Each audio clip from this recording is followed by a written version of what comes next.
Yes. Una nagsilbi bilang konsehal noong 2007 sa termino ng dating Mayor Alfred Lee. Naging congressman ng ikalawang distrito ng Maynila ng 3 termino, magmula noong 2010 hanggang 2019 na may kabuuang 9 na taon. Anak ni Congressman Jim Lopez na nagsilbi sa ikalawang distrito ng Maynila ng halos 2 dekada. Hindi maikakaila na sa ilalim ng kanyang panungkulan, umangat ang antas ng kabuhayan ng mga tagatundo. Naipagawa niya ang halos lahat ng pangunahing kalsada at eskerita sa kanyang termino. Si Jim Lopez ang nagtulak na maisapatuparan ng mga pumping stations sa Pitas, Abubay at Hermosa sa pamamagitan ng tulong ng Japanese government sa pamumuno ni Prime Minister Yasuhiro Nakasone. Sa kanyang pagpupursige, naitayo din ang tulay ng Del Piero Sulong Apple Bridge na nag-uugnay sa Balot at Pidalangin. Dahil sa kanyang pagsisikap, umangat ang antas ng buhay ng tagatundo. Sa pagkakaayos ng mga kalsada at eskinita, kasama na ang mga pumping stations, ay humupa ang baha na dulot ng high tide at malalakas na ulan. At dahil dito, tumaas ang halaga ng lupa ng halos 10 doble sa kabuuan ng Distrito 2. Sa kanyang pagkakaalal, pinagpatuloy niya ang mga nasimulang adhikain at pangarap ng kanyang ama. Itinuloy niya ang mga infrastructure na nasimulan nito at mas pinalagana pa sa pagpapatayo ng mga bagong barangay halls, daycare centers, covered courts, at ang kauna-unahang Congressional Library sa distrito.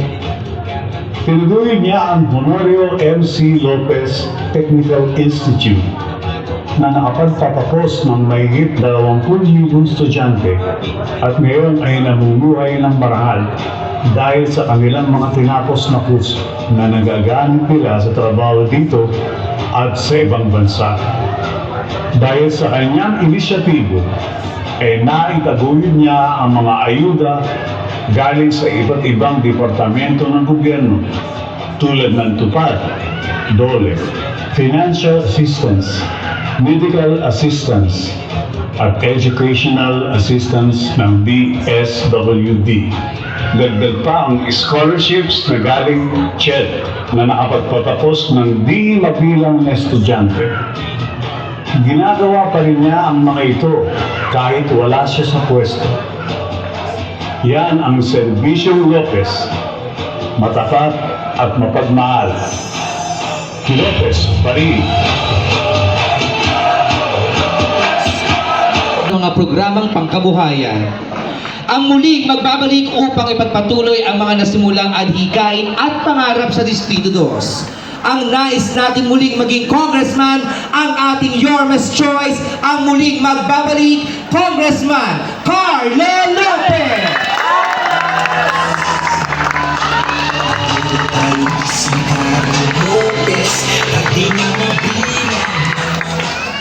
Magandang gabi po sa ating lahat.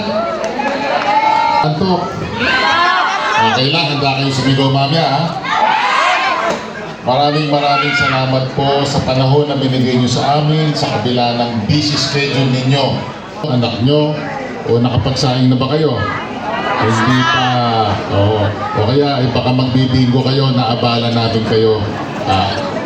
Maraming salamat din po sa ating pong magiting na chairman, Chairman Edsel Acosta. Palakpakan natin at kanyang council.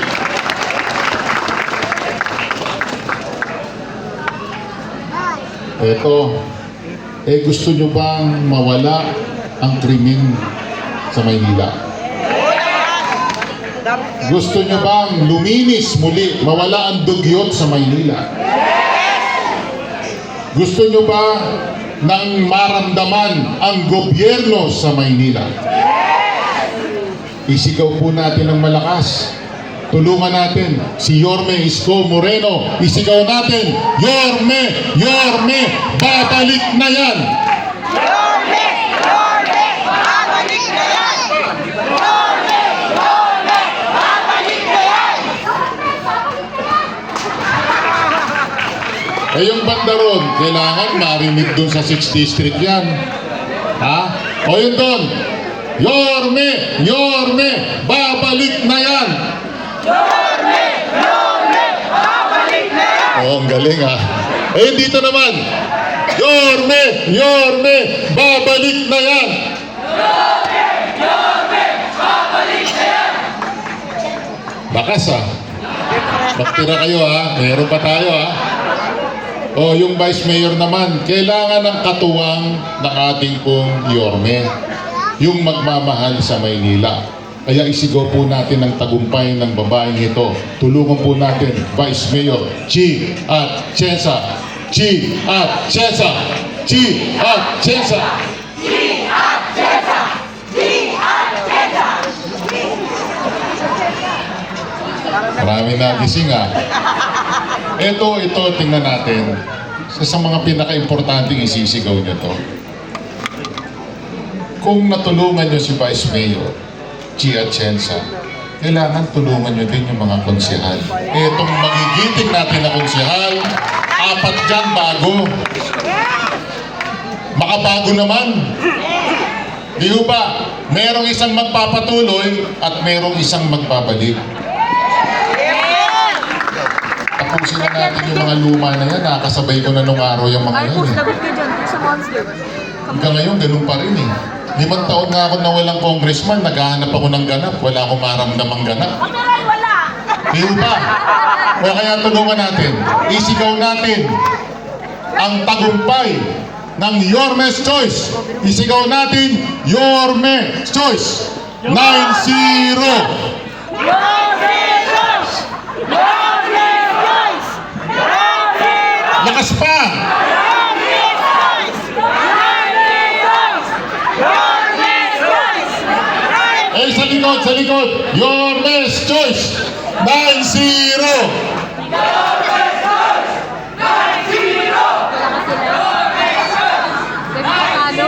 Ginugutom na yung mga tao dito. Huwag kayong mag-alala, lilipas din yan. Pare-pareho lang tayo. Ah. Wala na, naubos na yata yung boses nyo. Baka nawala na yung para sa akin. Eh, siyempre, ako naman po, madaling kausap. Alam ko, naging problema ng Maynila, kaya tulungan naman po ninyo ako.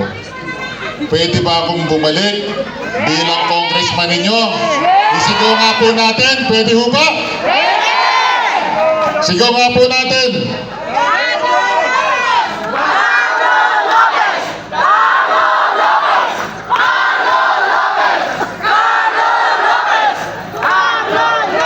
Parang gusto na kuminom nito sa likod ha. Tagay.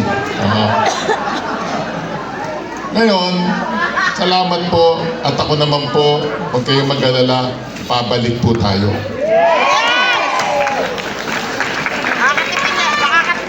Pero bakit ako babalik? Bakit ako babalik? Gusto kong ipagtanggol kayo. Ipagtanggol kayo sa mga Crocs. Sa mga Crocs. Alam niyo ba yung Crocs? Ano yun? Ano sa Tagalog yun? Pakiulit nga ako yung naririnig nila. Hindi ako nagsabi niyan ha. Eh di ba masakit mga gat yun? Pag nakagat ka dito, tanggal yung braso mo. Oo. Unti-unti natin, inuunti-unti kasi kayo eh. Pag kinagat ito, tanggal yung binti mo. Hindi lang paa.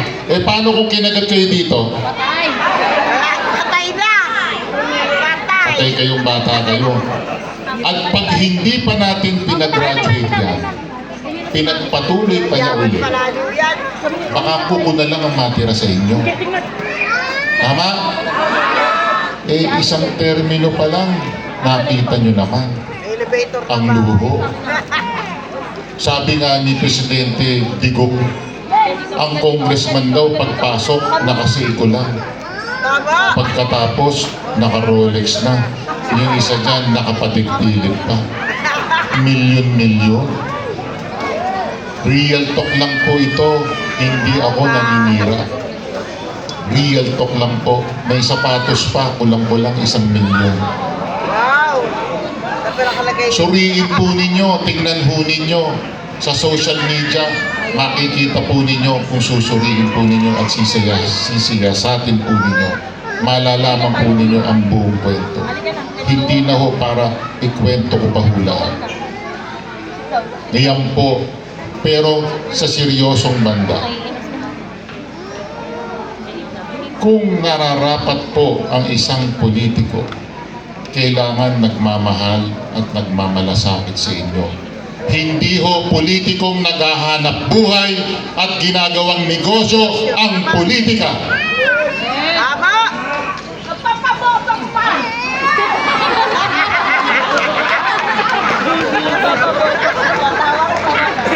Nararapat ang isang lingkod bayan nagampanan ang kanyang tungkulin. Tungkulin pangkaraniwan para sa lahat, serbisyong panlipunan, kagaya ng inyong kalusugan. Ano nangyari sa kalusugan natin? Kagaya ng inyong edukasyon, serbisyong panlipunan o social services. Ano nangyari? Nawala ako ng 5 taon? Nawala ngayon ng scholarship? Ang medical assistance, pag nagbigay kayo ng papel, nakukuha nyo ba agad? Umabot ng 3 buwan, yung papeles ninyo, expired. Wow! Ang galing! Meron nga dyan akong nakausap 5 taon, nag-antay siya, wala pa rin. Wow! Hanep.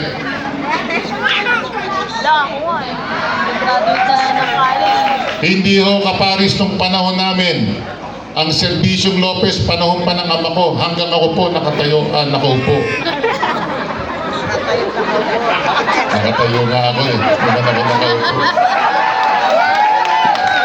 Masaya lang tayo, di ba ho? Tinitingnan ko lang kung natutulog na kayo. Nung ako po ay nagsiservisyo, pag humingi kayo sa opisina, tanggapan ko. Next week may payout agad. Ibabalik po natin lahat yan. Yung pong malasakit para sa inyo. Yung tapat po at totoo. Hindi ko alam bakit nila nilagay yan sa kanyang karatula. Nakakainis. Tapat at totoo. Asan? Huwag kami. Kami, asaan? Huwag kami. Tama? O, tiga-tundo tayo. Hindi tayo pwede bula-bulahin dito. Tama. Ha? Wala nga kaming naramdaman. Tapat at totoo. Pambihira naman yan. Oh. Eto, issue din to para malaman nyo rin. Ang sabi ng kampo nila sa akin, hindi na raw ako dapat lumaban kasi marami na raw siyang ginawa. Dapat daw, wala na siyang kalaban. Wow! Ang galing! Bagyo! Bumabagyo! Ha? Ano naman nangyari yun? Dito lang sa Gagalangin, nawala ang baha, di ho ba? Sa mga senior natin. Yung mga kabataan natin, di na inabot yan. Pag high tide pa lang dito, naku po, hindi ka na makalakad sa tubig. Lahat po ng flood control dito, lahat ng kalsada ninyo, nakatatak po ang pangalan ni Jing Lopez at ng inyong lingkod. Tama po? Report, nakatatak din. Hindi po namin kayo pinabayaan. Hanggang ngayon po, pinakikinabangan po ninyo. Ganyan po ang proyekto. Anong ginawa ng aking katunggali? Anong ginawa ng katunggali ko? At ito, masama ang loob ko. Marami raw siyang ginawa, marami siyang ginawa. Anong ginawa niya? Pinagiba ang ginawa ni Jim Lopez.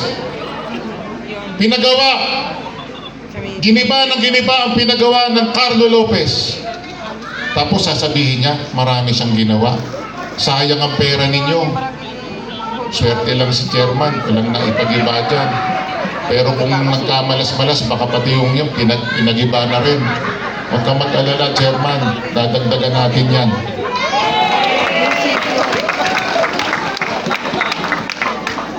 Ako ho, bilang anak, napakasakit po sa akin na makita ang pinaghirapan ng ama ko na si Jim Lopez ay ipagigiba niya at pagkatapos niyang gibain, ilalagay niya tatak.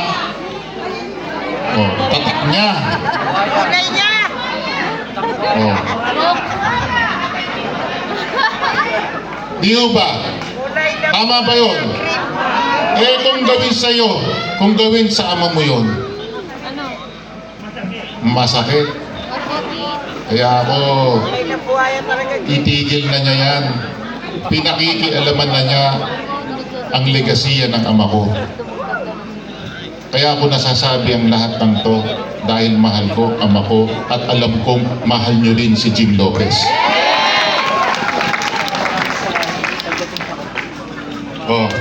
Isa pang issue nung kanilang kampon. Kayo na pong bahala. Ang sabi nila, ako daw ay hindi tiga-Tondo. Dumadaloy po sa ugat ko ang dugong Tondo. Bakit?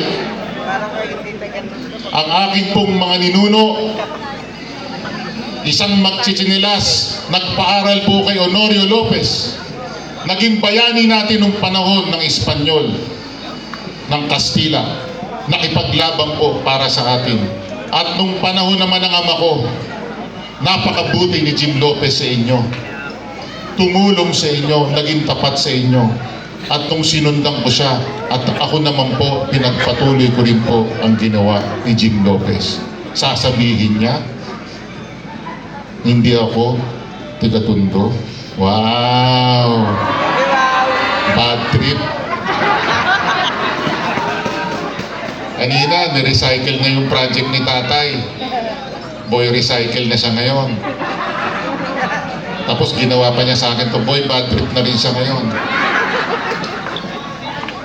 Tsaka boy, bagyo. So, iyan po ang mga issue. Marami po sana akong sasabihin sa inyo. Pero iyan po ang mga importante na kailangan ninyong malaman. Hindi po kami dito para po manira. Real talk lang po kami. Lahat po yan nililinaw namin sa inyo dahil wala na ho siyang masabi sa akin o maipintas. Ewan ko, baka madagdagan. Yun na lang ang pwede niyang sabihin na hindi ako tiga rito. Tapos na tayo sa issue na yon. Okay na tayo doon. 41 days na lang, eleksyon na. Maghuhusga na kayo. Panahon na ng paghahatol. Tama po? Mahaba-haba pa yan. Sa loob ng panahon na yon, kailangan magparami kayo. Magsama-sama tayong lahat. Pwede ho ba? Magkapit-bisig po tayo. Huwag po tayong magpapabulag o magpapasilaw sa kanilang salapi. Dahil nung minsan in-interview yung aking katunggali sa isang programa, ang sabi niya, di baling lamang sa akin niya ng survey. Pagdating naman sa huli, ako ang may makinarya at ako ang may pera. Inamin naman niya. Anong ibig sabihin yun? Gagawin kayong mukhang pera. ano yun? Pera. Lahat tayo kailangan natin ng pera, pero hindi tayo mukhang pera. Lahat tayo dito, lalo na gagalangin. Ginagalang po ang tao dito. Ipagmalaki ninyo na kayo po ay may prinsipyo dito sa Tondo, bayan ng Tondo.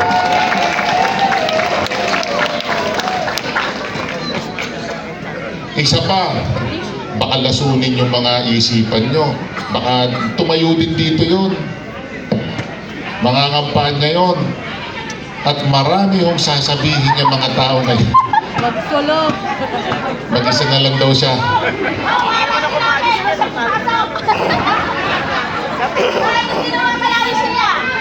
O, tingnan mo, Tol-Awi. Ayan. Baka lasunin ang mga isipan nyo pag nagsalita sila. Hindi ba? Tarpaulin pa lang, totoo. At tapat at totoo. Oh, wow. Bad trip. Oh, yung isa naman dyan, kalaki-laki. Paggiba nung Jim Lopez na gusali, papalitan niya. Biglang nakalagay doon, tatak niya. Wow! Boy recycle. Huwag naman ganun. Gaganunin niya ang gawa ng ama ko, legasiya ng ama ko, binalahura po niya. Hindi po tayo papayag doon. Pero kung ako po, sakaling papalari, ibabalik po natin lahat yan. Ibabalik ko po ang serbisyo sa inyo. Subok na po ninyo ako, subok na ang aking ama, at sa haba ng panahon, wala po akong record na masama dito sa distrito.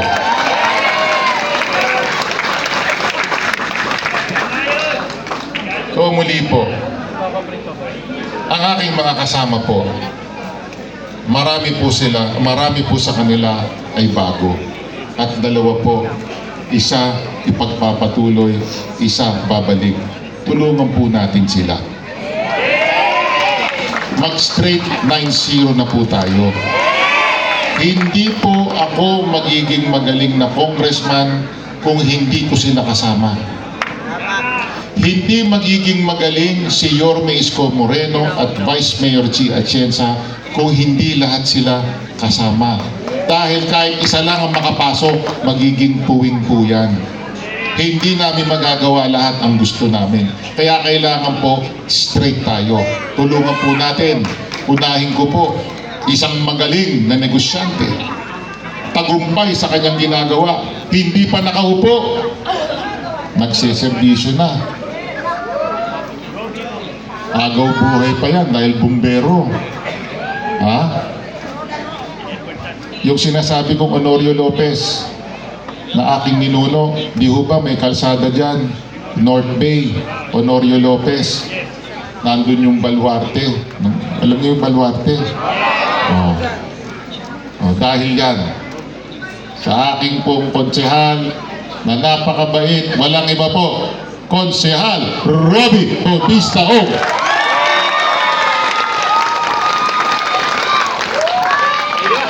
Hindi pa uuwi.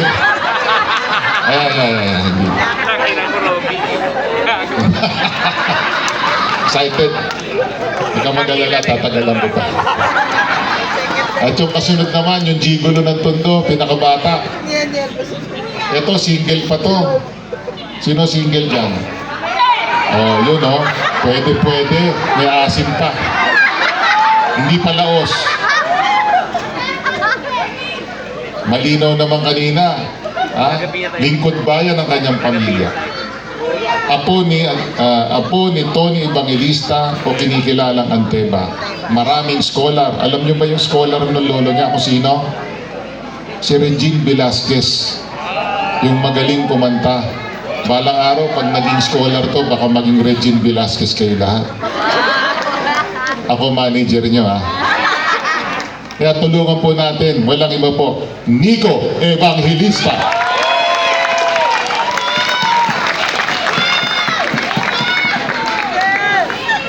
Yung kasunod naman, eto, bilib ako dito. Kulang na lang dito mag-senador. Dual degree, sipi mo, engineer tsaka abugas siya. Tapos 20 years pa partner. Nasa kapulisan, naging spokesperson pa ng NCRPO. Nasa kanya ang kwalifikasyon po. na isang konsehal. Sabi nga niya kanina, kung gusto niyo nang magkaroon ng a great Manila, kailangan natin ng mga dakilang leader. Tulungan po natin, walang iba po. Konsehal Romel Miranda.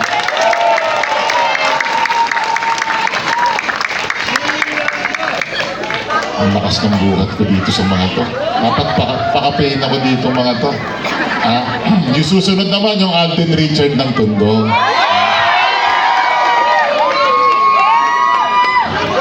Single ka ba? Inaanak ko sa kasal to eh. Ayun lang. Nung minsan, nandun kami sa malayo. Pwedeng agawin yan. Eto naman, kagaya ng sinabi niya kanina, gusto niya talagang, bukod sa kanyang barangay, lumabas siya, tulungan niya buong distrito. Sinama namin, dahil siyempre, alam niyo naman, ang kwento talagang, ewan ko, di yata pumayag yung kabila. Hindi nila nakita yung kagalingan nito. Kagwapuhan na lang, di pa nila nakita. Sino-sino kinuha nila doon, mga luma. Kaya tulungan po natin. Gusto po niyang ialay sa inyo ang kanyang panahon, kanyang isipan, ang kanyang malasakit. Kaya tulungan po natin. Huwag lang ninyong ibulong, isigaw nyo pa. Isigaw ninyo. Bulong C! Palakpakan po natin.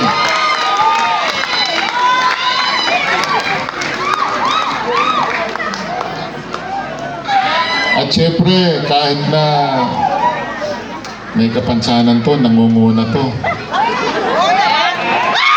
Sino yung nangunguna?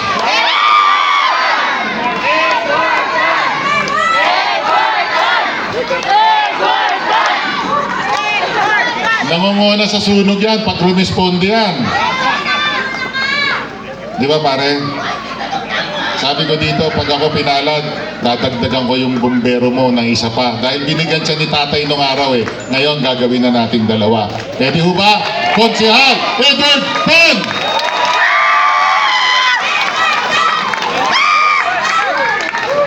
Straight na to. Eto, maraming kamag-anak dito to. Kaya sinisip-sip ako dito eh. Kanina lang nandyan yung Baluyot family. Nandyan po. Totoo talaga. Meron. Nandyan si ma'am. Ang masasabi ko sa taong ito, kahit pagsamasamahin nyo yung 5 konsehal na luma, mas marami pa hong ginawa itong tao na ito.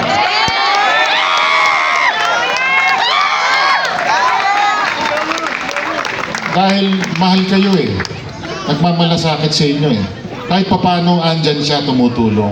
Hindi man niya kaya lahat, pero ang importante, tumutulong. Isama niyo pa yung congressman yung nakaupo.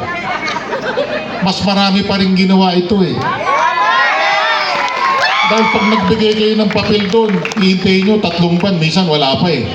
Ito kinabukasan, ihahatid pa sa inyo eh. Tama? Kaya tulungan po natin, muling ipagpatuloy niya ang tulong sa inyo. Walang iba po. Konsehal Awit Sia!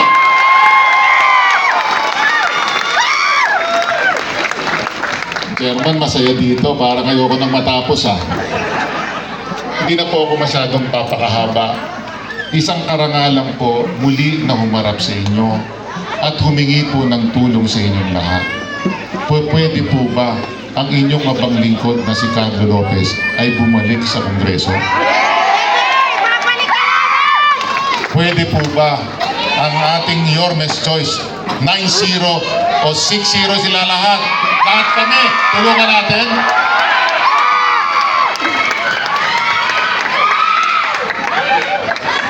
Hindi ko alam kung sino sinisigawan. Muli po, hindi na po kami papakahaba. Maraming salamat po sa inyong lahat at sa panahon ninyo ngayong gabi na ito. Mabuhay po kayo! Sigaw po natin! Manila, God first! Salamat po! Maraming salamat po. Muli po ang ating Yormes Choice.